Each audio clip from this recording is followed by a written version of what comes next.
बोलिए श्री सीताराम जी महाराज की जय जयकार हो। बोलिए श्री राधा रानी सरकार की जय जयकार हो। बोलिए श्री भागवत चरित की जय जयकार हो। बोलिए श्री व्यास जी महाराज की जय जयकार हो। बोलिए श्री सुखदेव जी महाराज की जय जयकार हो। बोलिए श्री राजा विष्णुरात परीक्षित जी महाराज की जय जयकार हो। बोलिए श्री नैमिषारण क्षेत्र की जय जयकार हो।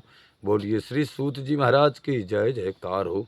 बोलिए 88,000 संत महात्माओं की जय जयकार हो। बोलिए श्री मैत्री मुनि जी महाराज की जय जयकार हो। बोलिए महात्मा विदुर जी महाराज की जय जयकार हो। बोलिए यमुना मैया की जय जयकार हो। श्री सिद्ध बाबा महाराज की जय जयकार हो। श्री मनसला मैया की जय जयकार हो। श्री पथरी वाले हनुमान जी महाराज की जय जयकार हो। श्री खेरापा सरकार की जय जयकार हो। बाबा गुरु महाराज की जय जयकार हो। श्री सदगुरुदेव भगवान की जय जयकार हो। श्री काका गुरु महाराज की जय जयकार हो।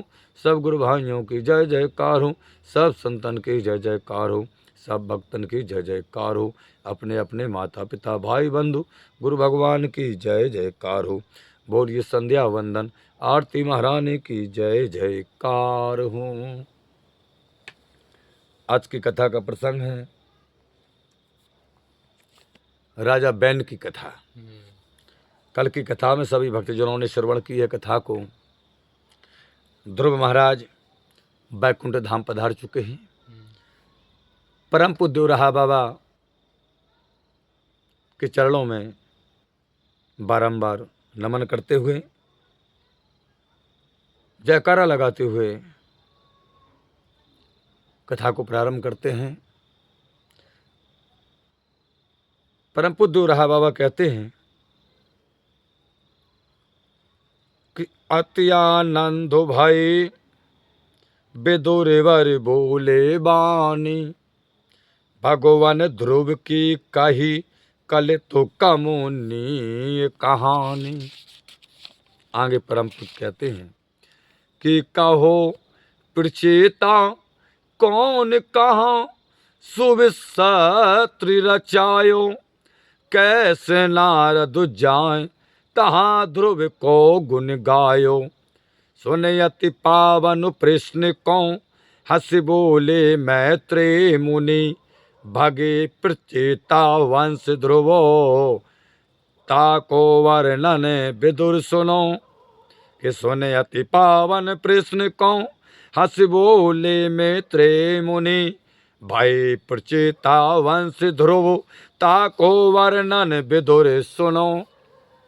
अत्यंत आनंदित होकर के महात्मा विदुर जी ने अब मधुर वाणी में कहा कि हे भगवान, मैत्रेय मुनि जी से कहा, भगवान आपने ध्रुव महाराज की बड़ी पवित्र कथा, सुंदर कथा सुनाई है। अब आप यह बतलाएं। क्या बतलाएं? बोले महाराज यह बतलाएं कि यह प्रचेता कौन थे। कौन प्रचेता? परम पूज्य महात्मा विदुर कहते कि भगवान इनका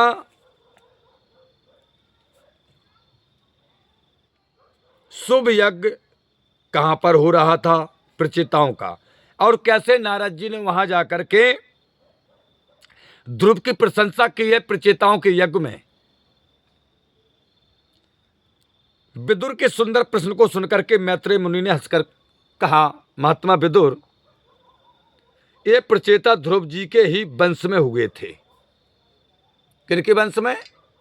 ध्रुव महाराज के वंश में। अब इनकी भी कथा सुनो। किनकी? प्रचेताओं की। तो ध्रुव के बत्सर पुत्रो भये पुष्पाणता सुसुतो, तिनके बेटा चेष्टो सर्वते जस सुत तपयुतो, आकुति में पुत्र चक्षु मनु तिनके सुखकार, मनु के उलमुख भय तिनके अंग पुत्रवर, मृत्यु सुता को अंगु ने पाड़ ग्रहण विधिवत कियो, ताही ते यत क्रूर तरो बैन पुत्र पैदा भयो। ध्रुव महाराज के पुत्र का नाम था मत्सर और इनके पुत्र हुए किनके? मत्सर, यानी ध्रुव महाराज के नाती। उनका नाम था पुष्पार्ण। पुष्पार्ण के पुत्र हुए जिनका नाम था वियुष्ट, और वियुष्ट के पुत्र हुए परम तेजस्वी सर्व तेजस नाम था उनका। सर्व तेजस की पत्नी आकुति के गर्भ से सबको सुख देने वाले चक्षुमन नामक पुत्र उत्पन्न हुए। इन चक्षुमन के पुत्र उल्मुख और उल्मुख के अंग हुए। अंग ने अपना विवाह मृत्यु की पुत्री के साथ किया। महाराज, अंग का विवाह किनके साथ हुआ? मृत्यु की पुत्री के साथ, जिसके अत्यंत दुष्ट पुत्र पैदा हुआ, जिसका नाम बैन। बैन की माता का नाम है मृत्यु। मृत्यु नानी है। मृत्यु की पुत्री के साथ राजा बैन के पिता अंग ने विवाह किया है। परम पूज्य रहा बाबा कहते हैं कि मैत्रेय मुनि जी ने कहा कि हे महात्मा विदुर जी, कि भाई क्रूर क्यों मूल मृत्यु सुता गुर बर कहो। विदुर प्रश्न सुन गूढ़ कहन लगे मैत्रेय मुनि। विदुर जी ने पूछा कि हे गुरुदेव भगवान, यह तो बतलाया हुआ है मृत्यु की पुत्री अत्यंत क्रूर तथा अज्ञानी क्यों हो गई, ये तो बताएं।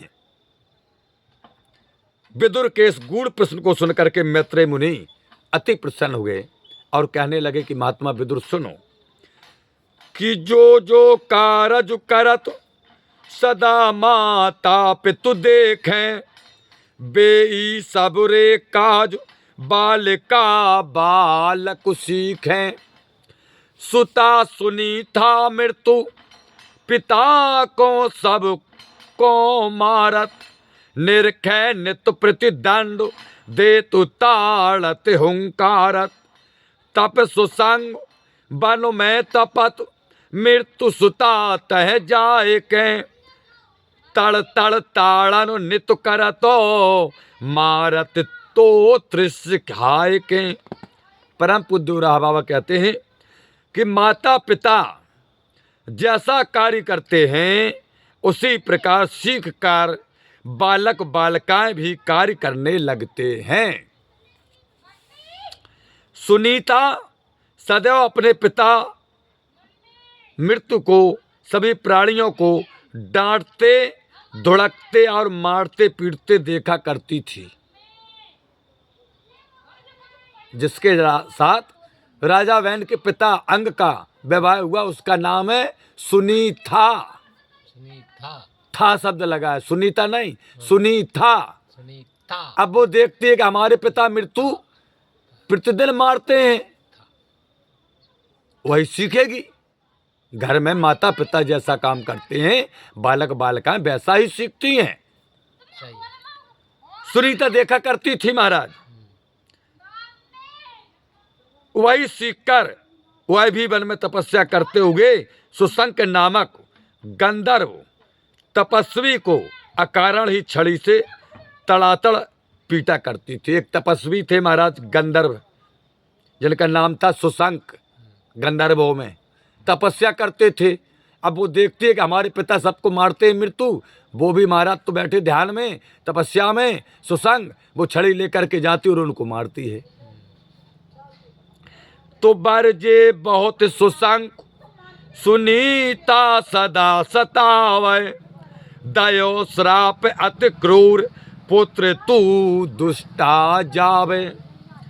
कि भाई खिन्न मुनि श्राप समझ नहीं ब्याह भयो, जब तपे तो बन में गई अंग संग मेल भयो। जब रंभा ने तिकड़म करी, सुनीता और अंग के विवाह की मजवानी किसने की? रंभा नामक अप्सरा ने। तो रंभा ने तिकड़म करी, अंग संग मन मिल गयो, भयो विवाह रानी बनी, दुष्ट बैन ताके भयो।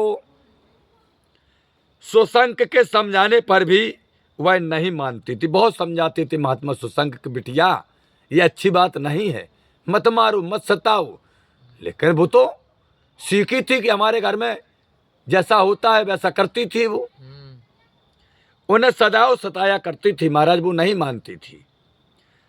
तब अत्यंत क्रोधित होकर के तपस्वी महामुनि शशंक ने श्राप देते हुए कहा कि नहीं मानोगी, हे दुष्टा, जा तुझसे जो पुत्र पैदा होगा वह भी अत्यंत क्रूर तथा दुष्ट प्रवृत्ति का होगा। क्रूर होगा, प्रवृत्ति उसकी दुष्ट होगी जैसी तू है। मुनि के श्राप से वह अत्यंत दुखी हो उठी अब, और जब उसका विवाह नहीं हुआ महाराज, तब वह तपस्या करने के लिए वन में चली गई। अब सुनी था कि मेरी शादी नहीं हो रही, विवाह नहीं हो रहा, मुनि की श्राप है, क्या करूं? वन में चली गई तपस्या करने महाराज। वहीं तपस्या करते हुए महाराज अंग से उसकी भेंट हो गई। वन में तपस्या कर रहे थे महाराज, अंग उससे भेंट हो गई। रंभा के तिकड़म यानी रंभा की चतुराई से दोनों एक दूसरे को महाराज हृदय से चाहने लगे, राजा अंग और सुनीता। लेकिन ये चतुराई रंभा ने दिखाई, मिलन कराया है रंभा ने। फिर अंग के साथ विवाह हो जाने पर वह रानी बन गई। अब सुनीता का विवाह हो गया है महाराज अंग के साथ, महारानी बन गई। और उसी से सुनीता से दुष्ट नामक दुष्ट पुत्र पैदा हुआ जिसका नाम है बैन। परम पूज्य कहते हैं कि अंग कर्यो एक राज सूय, सुर नहीं तह आए, कारण पूछो भूप विप्रो अध पूर्व बताए, तिनकी आज्ञा मान यज्ञ पुत्रेष्ट रचायो, यस्य स्वरते भूप पात्र पायस को पायो। कि सूंग सुनीता को दयो, खाए गर्भता के रहो, गर्भवती रानी लखी, मन प्रसन्न सब को भयो। परम पूज देवराहा बाबा कहते कि मैत्रेय मुनि जी ने कहा कि हे महात्मा विदुर, एक बार क्या हुआ महाराज? बोले एक बार महाराज अंग ने एक राजसूय यज्ञ करवाया, परंतु देवता उसमें सम्मिलित नहीं हुए। राजा के इस कारण पूछने पर ब्राह्मणों ने पूर्व जन्म कृत पाप को ही इसमें कारण बताया। बोले महाराज पूर्व जन्म का कोई पाप है, इसलिए इसमें कोई सम्मिलित नहीं हुआ है। तब राजा ने उन ब्राह्मणों की सलाह से एक पुत्रेष्ट यज्ञ करवाया महाराज। उससे प्रसन्न होकर के भगवान यज्ञ पुरुष ने राजा को दिव्य पायस यानी खीर से भरा हुआ एक पात्र दिया, और राजा ने उसे सूंघ कर अपनी महारानी सुनीता को सौंप दिया। उस खीर के खाने से सुनीता महाराज आज गर्भवती हो गई। अब रानी को गर्भवती देखकर के राजा अंग बड़े प्रसन्न हुए। परम पूज्य कहते हैं कि गर्भवती वन सदा, सुनीता जही विचार, होवे पापी पुत्र क्रूरता, मन में धारे। सुनीता के मन में तो वही चल रहा है कि क्रूर पुत्र होगा, मुनि का श्राप है। तो अंगो अंग को पाप सिमिटु बीरज में आयो, श्राप सुनीता फलो क्रूर कर्मा सुत जायो, गर्भ काल में मातु जो सोचे सदा जैसो करें, पूर्ण गर्भ के होते ही सुत पैदा तैसो करें। गर्भ काल में माता के कोख में जब बच्चा होता है, परम पूज्य देवराहा बाबा कहते हैं कि माताएं जैसा विचार करती हैं और जैसा कर्म कार्य करती हैं, जब बच्चा पैदा होगा वही संस्कार उसके अंदर आएंगे। ये भगवान और प्रकृति की कृपा है।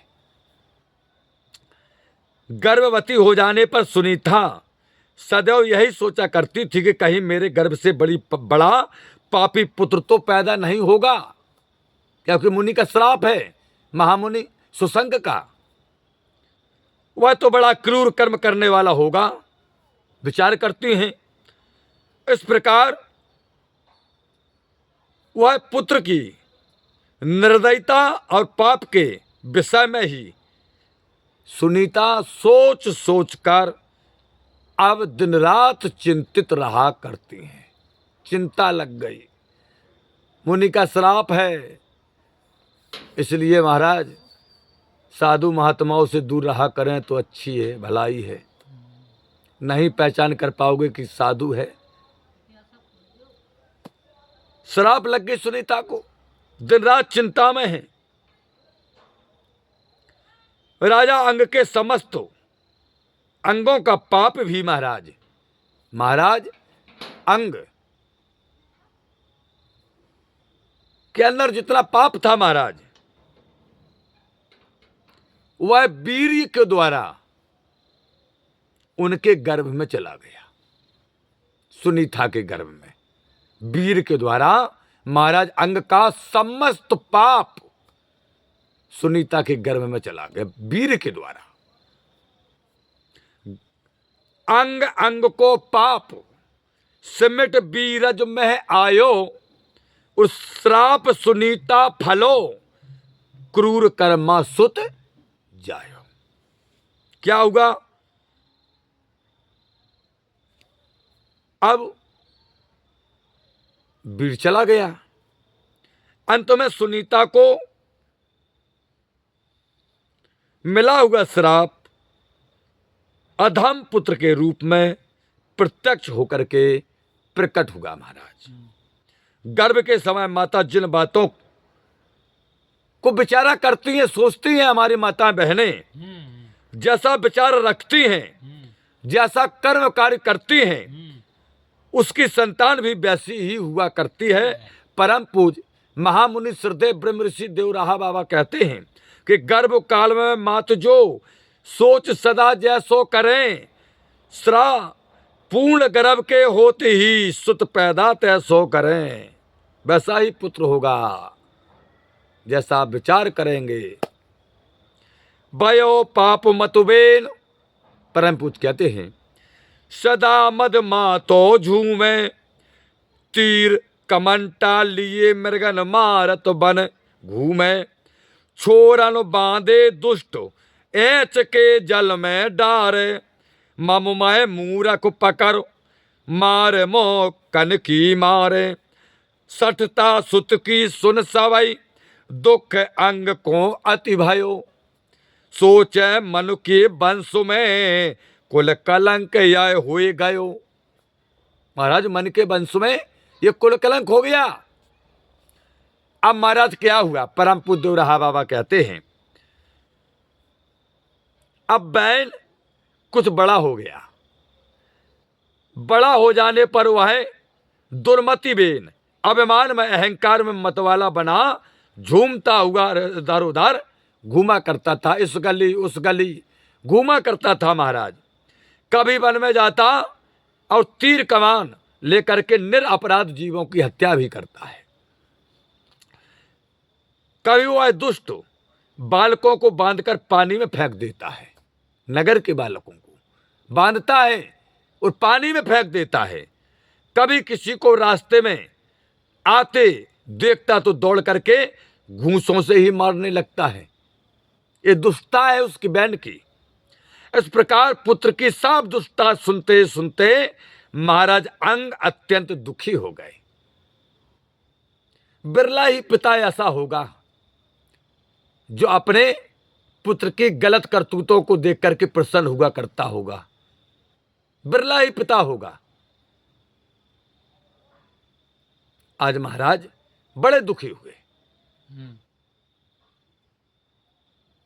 क्या करूं, अब तो विवश हूं। विचार करते हैं महाराजा अंग अत्यो घर छोड़ करके जब भगवान का भजन करना चाहिए, यदि यह अपनी दुष्टा नहीं छोड़ता तो मैं ही इसे छोड़ दूंगा। ये निर्णय लिया। कहां तक सुनू शिकायतें, प्रतिदिन दिन में 2-4 शिकायतें आ रही हैं। पिता कहां तक सुनेगा, समझाएगा, बुझाएगा, मानेगा, नहीं मानेगा तो लास्ट में क्या करेगा, उसे ही छोड़ देगा या सब छोड़ करके खुद चला जाएगा। यही विचार महाराज अंग के मन में आया कि ये पुत्र बड़ा दुष्ट हुआ है। तो ने बेड़ो तिमिरो मैं निशा, नींद नृप को नहीं आई। कहां से नींद आए महाराज, शिकायत पर शिकायत कर कै इत उत बात बैन की मात सुआई। सब को सोबत छोड़ राजो घर ते नृपुनिक से, चंद्रोहीन लख निशा अमित तो नवे उड़ गनु बिक से। जन में जा घर में नृपति बड़े भय राजा भय, कै चुल तज अह जाए ज्यों सुत दुखते त्यों तज गए। परम पूज्य रहा बाबा कहते हैं कि इसी चिंता के कारण एक दिन घोर अंधेरी रात में क्या हुआ महाराज, बड़ी घोर अंधेरी रात है, राजा को नींद नहीं आई, चिंता में डूबे हैं। बड़ा दुष्ट पैदा हुआ है पुत्र। बातें करती करती रानी जब सो गई, उसी समय क्या हुआ, सोते हुए सबको छोड़ करके राजा अंग अपने महलों से निकल गए। आज बहुत समझाया, जब पुत्र नहीं माना निकल गए। उस समय अपने पति चंद्रमा के वियोग में दुखी अंधेरी रात के साथ आकाश के केवल असंख्य नक्षत्र तारे ही जग रहे थे, बकाया सबरा संसार सो रहा था। कौन जाग रहे थे, अपने पति चंद्रमा के वियोग में दुखी अंधेरी रात के साथ आकाश के केवल असंख्य नक्षत्रों तारे ही जग रहे थे, साफ सो रहा था संसार। जब महाराज अंग महल को छोड़ करके तपस्या के लिए वन में निकले, तब महाराज अंग जिस घर में पैदा होकर बड़े और राजा बने महाराज, उसे ही अपने पुत्र से दुखी होकर सर्प के कैचुल समान छोड़ करके चले गए। जैसे सांप अपने बच्चों को छोड़ करके नहीं चला जाता, इसी प्रकार आज राजा जिस घर में जल में राजा बने, पले पुसे, आज एक दुष्ट पुत्र पैदा हो गया, उसको छोड़ करके आज वन में चले गए। आज भी देखा जाता है कुछ ऐसे पिता हैं जो पुत्रों की दुष्टता को सहन नहीं कर पाते हैं तो आत्महत्या करके मर जाते हैं महाराज। परम पूज देवराहा बाबा कहते हैं कि ढुड़वाए चहुओर भूप को पतो न पायो, तब ऋष मुनि मिल दुष्ट बैन को नृपति बनायो। यादव मंत्री सचिव सबई सहमत नहीं जाते, तऊ अंग को तनय मुनन नृप कीनो ताते। एक गिलोय स्वभाव ते कड़वी फिर नीमय चढ़ी, त्यो सिंहासन पाए के बैन दुष्टता अत बाढ़ी। एक गिलोय स्वभाव ते कड़वी फिर नीम पे चढ़ी, त्यों सिंहासन पाए के बैन दुष्टता और बढ़ी, और दुष्ट हो गया। परम पूज कहते हैं चारों ओर राजा की खोज की गई महाराज, अब ढूंढा गया, परंतु उनका कोई पता था नहीं चला। तब सभी ऋषि मुनियों ने सम्मति सलाह करके उस दुष्ट वैन को ही राजा बनाया। यादव मंत्री तथा अन्य सचिव भी इस क्रोध यानी इस कार्य से सहमत नहीं थे कि दुष्ट बैन को राजा बनाया जाए, सहमत नहीं थे। फिर भी मुनियों ने अंग का ही पुत्र समझकर उसे राजा बनाया कि राजा का पुत्र है, इसी को राज का अधिकार है। परम पूज कहते हैं, एक गुलोय स्वभाव ते कड़वी फिर नीमई चढ़ी, और त्यो सिंहासन बैठ फिर बैन दुष्टता अत बढ़ी। यद नीम पर यानी गिलोय, एक तो जन्मजात ही उसका स्वभाव होता है कड़वापन का, और महाराज नीम पर चढ़ी हो तब तो उसके कड़वाहट का क्या पूछना है। फिर नीम पे चढ़ी हुई गिलोय अति कड़वी हो जाती है, जो दवा के काम आती है। उसी प्रकार महाराज बैन भी स्वभाव से दुष्ट पहले से ही था, अब राजा बन गया तो पद मिले मद काय ना होई, उसकी और दुष्टता बढ़ गई।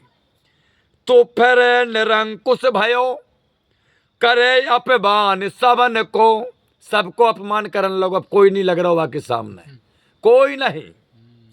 हाँ, और माने वेद न यज्ञ करे पूजन न सुरन को, और डोंडी दई पिटाए यज्ञ मख दान करो मत, मैं इंद्र कुबेर वरुण यम रुद्र बृहस्पति, मोई छाण जे और को जप तप करके भजेंगे, समझो मेरे खड़क ते प्राण तुरंत ते तजेंगे। दौड़ी पिटवा दी महाराज राजा बैन ने। क्या? राजा बन जाने पर जब वह परम स्वच्छंद होकर के घूमता हुआ सबका अपमान करने लगा महाराज, तो वेद के वचनों का उल्लंघन करके यज्ञ तथा देव पूजा आदि सभी धार्मिक कार्यक्रमों को बंद करा दिया उसने राज भर में यह घोषणा करवा दी, ढोली पिटवा दी। अब कोई भी व्यक्ति यज्ञ हवन दान आदि नहीं कर सकता, कोई नहीं कर सकता। क्यों महाराज? बोले मैं ही इंद्र हूं, मैं ही कुबेर हूं, मैं ही वरुण हूं, यमराज रुद्र और बृहस्पति मैं ही तो हूं, देवगुरु। राजा बैन कहता है मेरी पूजा करो, सब मैं ही हूं। अहंकार बढ़ गया। मेरे अतिरिक्त जो और किसी दूसरे का अगर भजन करेगा, मेरे अतिरिक्त कोई और दूसरे का पूजन करेगा, मेरे अतिरिक्त और कोई दूसरे को भगवान मानेगा, तो महाराज क्या होगा? बोले मेरी खड़ग मेरी तलवार उसके प्राण हर लेगी। जब नासिकता करत बैन घूमे भुव माही, तब सब ऋष मुन विप्र द्योगन अति घबराही, काहे परस्पर दुष्ट देह अति सवन यंत्रणा, धर्म करम कस होए करे मिलो विप्र मंत्रणा, सबकी सम्मत यह भाई पहले चल समझाएंगे, जो नहीं माने मंदमती तो फिर ताह बताएंगे। परम पूज्य रहा बाबा कहते हैं कि जब राजा बैन चारों ओर घूमकर ईश्वर वेद और यज्ञ आदि का विरोध करने लगा, हाँ कहूँ रामायण हो रही, कथा हो रही, भागवत हो रही, कुछ लोग आज के युग में ऐसे हैं वे वहाँ जरूर जाएंगे। दुष्ट लोग ड्रिंकिंग करके माइक बंद करो, फलाना करो, ढकाना करो, कहाँ के पंडित जी आए, यानी दुनिया भर का ढकाना करेंगे। सत्संग करने लगेंगे, महाराज यह बताओ वो बताओ।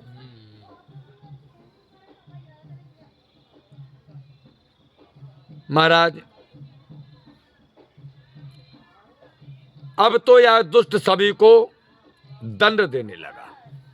राजा बेन ब्राह्मण विचार करने लगे कि धार्मिक कार्य कैसे किए जाएंगे। अब ऐसे तो दुष्ट बहुत से हो गए, कहीं रामायण कथा भागवत कुछ होने ही नहीं दे रहे हैं, भंडारे नहीं होने दे रहे हैं, कोई नशाखोरी में, कोई अपने बड़प्पन में। ब्राह्मणों ने विचार किया, संत महात्माओं ने विचार किया कि समाज बहुत बिगड़ रही है, और जब राजा ही दुष्ट है तो प्रजा क्या करे, कैसे होंगे ये मांगलिक कार्यक्रम। अंत में सबने मिलकर के एक विचार किया कि चलो पहले इसे समझाएंगे, अगर जब नहीं मानेगा तब फिर इसे बतलाएंगे। ये निश्चय किया, अपनी शक्ति का उपयोग करेंगे। ये ब्राह्मणों ने, संत महात्माओं ने विचार कर लिया कि पहले समझाओ, नहीं मानेगा तो अपनी शक्तियों का उपयोग करेंगे तब मानेगा। परम पूज्य रहा बाबा कहते हैं कि जो नहीं माने मंदमति तो फिर ताए बताएंगे कि यो निश्चय करो गए भूप डेंगे मुनि उपकारी। संत महात्मा सज्जन पुरुष तो उपकारी होते हैं, धर्म के कार्य करते हैं। बोले बचन विनीत बैन सुनो विनय हमारी। हाथ जोड़ करके संत महात्माओं ने कहा कि विनय सुनो राजन, क्यों करवाए बंधु यज्ञ वृतदान धर्म बारो, क्यों मैटी मर जादो बेदु की अतिशय सुख करो। राजन तुमरे राजो में होए यज्ञ जो विधि सहित, तो हो वह सब ही सुखी प्रजा व्याध पीड़ा रहित। परम पूज्य रहा बाबा कहते हैं, इस प्रकार निश्चय करके कुछ परोपकारी मुनियों ने, संत महात्माओं ने राजा बैन के पास जाकर के विनती करते हुए कहा कि राजेंद्र, आप हम सबकी विनती को सुनिए, प्रार्थना सुनिए। आपने यज्ञ व्रतदान धर्म कार्य भंडारा आदि क्यों बंद करा दिए हैं? सबके लिए परम कल्याणकारी वेद की व्यवस्था को आप क्यों नष्ट कर रहे हैं महाराज? यदि आपके राज्य में यज्ञ विधि विधान पूर्वक होता रहेगा तो समस्त प्रजा सुखी रहेगी, संतों ने कहा, और किसी को कोई कष्ट नहीं होगा, रोग तथा दुख नहीं होगा। और अगर आपने ये सब बंद करा दिए, कथा भागवत हवन पूजन यज्ञ भंडारे, तो बोले आपकी प्रजा में रोग दुख सब फैल जाएगा और आपका पाप का घड़ा भर जाएगा, किसी ना किसी दिन वो छलक जाएगा। अच्छी तरह से समझाया ऋषि महात्माओं ने। तो परम पूज्य रहा बाबा कहते कि हे संत महात्माओं, है मन को अति विमलो वंश ध्रुव जन्मे जामे, भय भूप उत्तान पादे हर पदुरतुता में। आगे परम पूज्य लिखते हैं कि वर्णाश्रम शुभ धर्म करो पालन तुम ताको, वज्जल कुल की कीर्ति करो कुल सित क्यों वाको। बेन कोप की अग्नि में मुनिगण बचो घर तो सम भय, बोलो हर को कोप यति ए आए मम गुरु नाये। परम पूज्य रहा बाबा कहते हैं, जैसी मति जैसी गति, विनाश काले विपरीत बुद्धि। यह तो स्वयं मनु का पवित्र वंश है, इसी में उत्तान पाद जैसे हरिभक्त राजा और ध्रुव जैसे भक्त शिरोमणि ने जन्म लिया है। संत महात्माओं राजा बैन को समझा रहे कि तुम्हारा तो उत्तम कुल है, ध्रुव जैसे महात्मा हो गए, संत हो गए, उत्तान पाद जैसे राजा हो गए। आप भी अपने उन्हीं पूर्वजों की भांति वेद व्यवस्था के अनुसार पवित्र वर्णाश्रम धर्म का पालन कीजिए, संतों ने समझाया। आज भी आप देखते हैं कुछ बड़े घरानों के बच्चों को पुरखों ने अच्छे काम किए हैं और वो आज कथा भागवतों का विरोध कर रहे हैं, भंडारों का विरोध करते हैं, छुआछूत की बीमारी को लेकर के संत महात्माओं पर ऑब्जेक्शन उठाते हैं।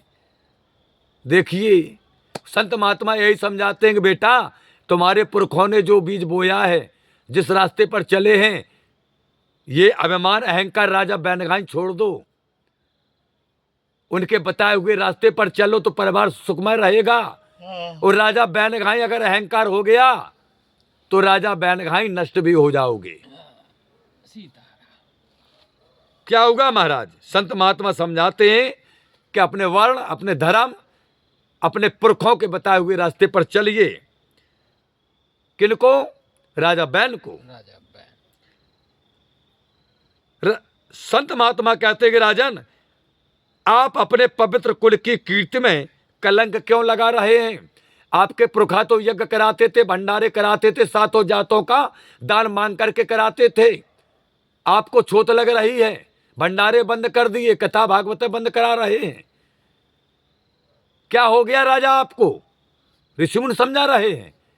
गली गली गुंडे भेज दिए आपने, शराब पिला करके, मदपान करा करके, कि देखो कहां पर हवन हो रहे हैं, यज्ञ करा रहे हैं साधु महात्मा।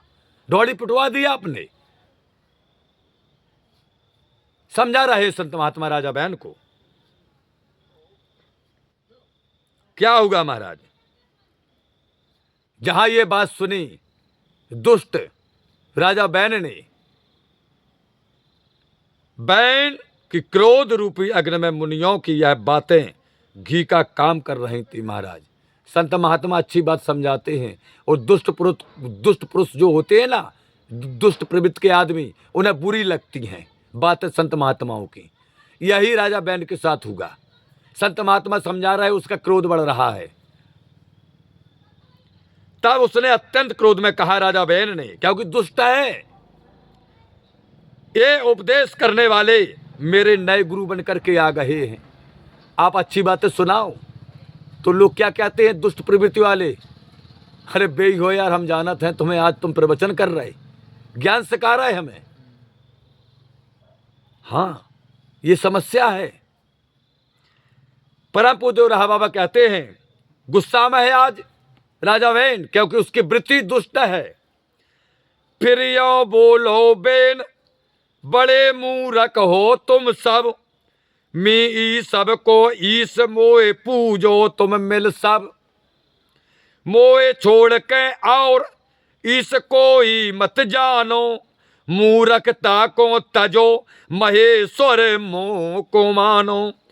जो अब बक बक करी तो लूंगो जी पुण्य कार के, जीव तो चाम उतार के, बुस देंगे भरवा के।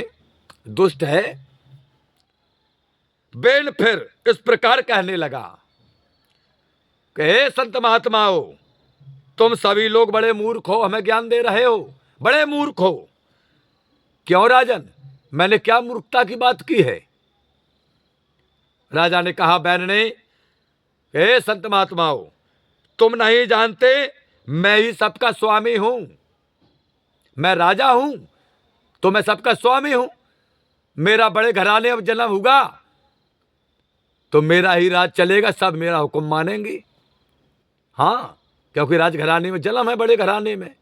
हम अच्छा करें तो मानो और बुरा करें तो मानो, ये राजा बैन कहता है। हम स्वामी हैं तुम्हारे। अब तुम लोग मेरी ही पूजा किया करो, यानी हमारी ही बात मानो। हम कहें कि यज्ञ बंद, यज्ञ बंद, उन्हें भंडारों बंद करो, छुआछूत की बीमारी तो बंद करो, नहीं 4 गुंडा शराब पी के भेज दे सो मांझे हो। क्योंकि वो तो मदमस्त राजा बैन, दुष्ट प्रवृत्ति का है, सदैव मदरा के मस्त रहता है। राजा बैन कहता है कि मेरे अतिरिक्त और किसी को ईश्वर मत मानो। मैं राजा हूं, मैं स्वामी हूं, मेरी बात मानो, तथा अपनी सारी मूर्खता छोड़ करके मुझे ही परमेश्वर समझो, भगवान हमें समझो। अब यदि आगे से किसी ने व्यर्थ की बकवाद प्रारंभ की तो मैं उसकी जीभ निकलवा लूंगा। राजा बैन कहता कि हमारी बात का अगर किसी ने उल्लंघन किया तो बोले हम जीप निकलवा लेंगे, इतने हमारे पास सिपाही हैं, गुंडा हैं। और क्या करेंगे हम? बोले जो अब बकबक करी तो लूंगो जीभ निकार के, जीवित चाम उतार के, बुस देंगो भरवाए के। ये गुंडों के जो आका होते हैं ना, उनका यही तो काम होता है। ये भी गुंडों का आका है राजा बेन, जिसका पिता पुत्र की दुष्टता से जिस भवन में पैदा हुआ हो, राजा बनाओ छोड़ करके चला जाए, उससे बड़ा दुष्ट पुत्र कौन हो सकता है। कहता है मेरी बात मानो, यज्ञ बंद करो, भंडारे बंद करो, सब बंद करो, नहीं तो चाम निकालूंगा शरीर का और भुस भरवा दूंगा गुंडों से। सोनत कुश से मुनि भय, पुकारे मारो मारो, और राजा सनते खेच दुष्ट को बेग उतारो। क्या हुआ, जब ज्यादा दुष्टता बढ़ जाती है दुष्ट लोगों की, अपने पैसे में, अपने बाहुबल में जब मदमस्त हो जाते हैं लोग, तो कुछ नहीं देखते हैं। फिर यही राजा बैन ने किया, कुछ नहीं देखा महाराज। क्या हुआ, जब पाप का घड़ा भर गया तो परम पूज्य कहते हैं कि सुनत कुपित मुनि भय, पुकारे मारो मारो, मारो इसको। राजा सन ते खेच दुष्ट को बेग उतारो, पाप पाए परम ऐश्वर्य, नीचो अतसाय इतुरावे, करे वेद अपमान, आज बा को फल पावे। यो कह भर के क्रोध में, सब मुन मिल हुंक तो करी, तोरा तो बेन की देहता है, और प्राण ही न हो के गिरी। परम पूज्य रहा बाबा कहते हैं कि बैन की बातें सुन करके मुनियों को बड़ा क्रोध आ गया। अरे भाई, तुम्हारी एक दिन सुने, 2 दिन सुने, 3 दिन सुने, तुम्हारी सुने, तुम्हारे बाप की सुने, तुम्हारे वे चलनी पात उन्हों की सुने, का बड़े घराने में जन्म है, कहां तक सुने संत महात्मा सज्जन पुरुष। गुस्सा आ गई महाराज मुनियों को, और कहने लगे किस राजा बैन दुष्ट को मार डालो, अब मार डालो इसे राज सिंहासन के तत्काल उतार दो। बोले सिंहासन से उतारो इसे। राजमत के कारण अत्यंत अभिमानी हो गया है राजमदे से। ये राजा है, नगर का राजा है, राजधानी का राजा है, या बड़े घराने में जन्म है, अपने आप को राजा मानता है, राजसी स्वभाव है। छोटे घर में भी जन्म हो, अगर हमारा स्वभाव राजसी है तो हम अहंकारी होंगे। भले मेरे पास कुछ ना हो, फिर भी मेरा स्वभाव अहंकारी होगा। मुनि कहते उतारो सिंहासन से इसे राज मिल गया, हमने ही इसे राजा बनाया, और इसे अहंकार आ गया। क्या हुआ महाराज, संत महात्मा कहते हैं कि इस दुष्ट राजा बैन ने, अहंकारी ने, वेद का अपमान किया है, शास्त्रों का अपमान किया है, संतों का अपमान किया है, सज्जन पुरुषों का अपमान किया है, देवताओं का अपमान किया है। क्योंकि हवन पूजन भंडारे सब बंद करा दिए इसने, अपने स्वार्थ, अपने बड़ाईपन, अपने मान सम्मान के उसमें। क्या हुआ महाराज, समस्त ऋषि महात्मा कहते हैं आज उसका फल इसे भोगना ही पड़ेगा। अब नहीं बच पाएगा ये, इसे इसका फल भोगना पड़ेगा। इतना कह करके समस्त ऋषि मुनियों ने क्रोध में हूं ऐसा शब्द किया। कैसा शब्द, हूं। हूं के उच्चारण करते ही बैन मर करके तत्काल राज सिंहासन से पृथ्वी पर गिर पड़ा। ये महामंत्र है संत महात्माओं का, बोलते कम है जब गुस्सा आ जाती है। जो अपराध करता है उसकी बात में सिर्फ यही हुंकरा भरते हैं, एक ही शब्द निकलता है, हूं बेटा हूं बेटा हूं। यही संत महात्माओं ने किया। राजा वे मृत होकर के सिंहासन से आज नीचे गिर पड़ता है, क्योंकि पाप का घड़ा भर गया, फूट गया। इत श्री भागवत चरित के द्वितीयाय में बेन चरित नामक 13वां अध्याय समाप्त होगा। कल सुनेंगे 14वां अध्याय की कथा। हे प्रभु आनंद दाता ज्ञान हमको दीजिए, शेर गुसारे दुर्गुणों से दूर हमको कीजिए, लीजिए हमको शरण में हम सदाचारी बने, ब्रह्मचारी धर्म रक्षक वीरो व्रतधारी बने। यह कार्य जो मैंने उठाया आप ही की आसु से, ऐसी कृपा हो नाथ की जो पूर्ण हो दास की। दीनानाथ तो अनाथ का भला मिला संयोग, यदि आप तारो नहीं तो ऐसी करेंगे लोग। बोलिए श्री भागवत चरित की जय जयकार हो। बोलिए परम पूज्य देवराहा बाबा की जय जयकार हो। बोलिए परम पूज्य सतगुरुदेव भगवान की जय जयकार हो। बोलिए यमुना मैया की जय जयकार हो। सिद्ध बाबा महाराज की जय जयकार हो। मनसला मैया की जय जयकार हो। पथरी वाले हनुमान जी महाराज की जय जयकार हो। श्री खेरप सरकार की जय जयकार हो। समस्त श्रोता जनों की जय जयकार हो। समस्त भक्त जनों की जीवन की जय जयकार हो। हरिओम शांति शांति शांति, हरिओम शांति शांति शांति। कल की कथा में सुनेंगे राजा पृथु की कथा। राजा पृथु